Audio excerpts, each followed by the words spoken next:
another video. Today I'm going to talk to you about 5 things that I wish I knew before traveling to Morocco. You may or may not have already watched my Morocco vlog. This was actually my first video that was up. If you haven't watched it, I'm going to link that up there. I think Morocco is one of them countries where people have very different experiences. Some, like myself, have great experiences that they love and cherish forever. Others, unfortunately, come across incidents that may put them off. So in order to make sure that you have the best possible experience, I have put together 5 things that I think you should know before traveling to Morocco. So the first thing I would say is women.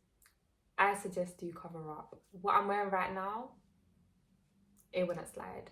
Generally, in the resort, you can wear anything you like. For as long as you're in the hotel, you can wear your bikinis, you can wear your crop tops, you can wear this, that, whatever you wish. But as soon as you step out of the resort, you're expected to cover up, whether that be your shoulders, cleavage, not wear anything too short or too revealing. Generally, it's a sign of respect considering that Morocco is an Islamic country. It's also quite common for people to tell you off for wearing clothes that are too revealing. For example, my hotel was connected to the beach, but there was a road in between the hotel and the beach that you had to cross to get there.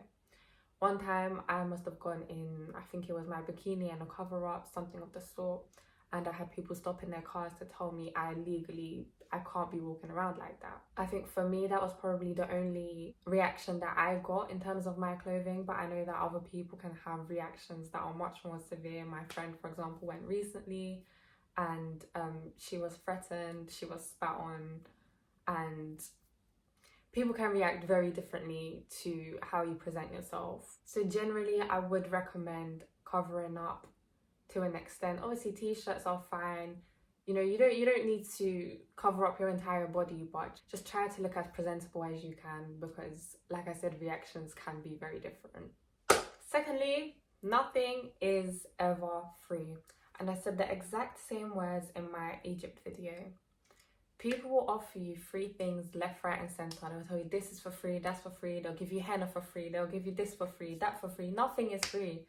Do not listen when they say that, because as soon as you're in there and you take that thing, they're going to chase you down for a payment. And sometimes, like I said, the reactions can be different. If somebody comes to you offering something for free, just deny, say no, sorry, I'm not interested, or just ignore them and walk straight past. Similarly, the third thing I should warn you about is when you're in Marrakech, do not, and I repeat, do not approach the man with the monkey. What the man will do, and I actually have a video of this occurring to me, is he'll go to shake your hand, introduce himself, and as you shake hands with him, he puts the monkey on you.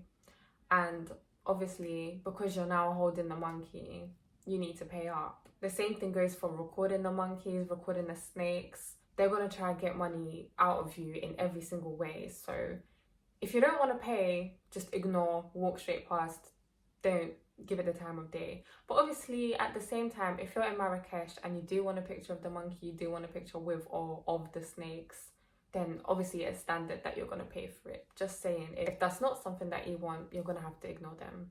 Next point, always carry change. Tips are essential in countries like Morocco, Egypt, Tunisia. You're expected to tip the people for absolutely everything that they do for you, whether it's your taxi driver, your bus driver, the person taking your picture. Tip. They're gonna ask you for that tip. Of course, these are not essential, but they are expected. I guess in some countries it's more like if you appreciate the service, you tip them. But in Morocco, it's hard to get away without tipping, basically. And my last point, also in terms of money, make sure you haggle. You will almost always be offered a price that is much higher than you actually need to pay. Never pay the full price you are given at the beginning. Suggest the price you'd be comfortable with paying. This may be half of it, and they will either agree or not, or meet you in the middle. Argue for as long as you can, but obviously in a respectful and polite way. Don't ask anything ridiculous, because do remember that these people do need to make money somehow regardless. Generally, it is quite easy to debate. They very rarely actually stay stuck on the initial price that they offer you. Sometimes what you can even do is say that the shop next door offered you a lower price, so you're going to go buy it there. And at this point, as you start walking away, the shopkeepers often say, okay, never mind, I'll give you the price that you wish. And if that doesn't work, then just go somewhere else. You probably will find something cheaper somewhere. Remember, the longer you walk down Marrakech or the souvenir shops or wherever you are, generally it will get cheaper. The shops at the start are always the most expensive because those are the first ones that you see. And that generally wraps up the 5 main things I think you should know before traveling to Morocco.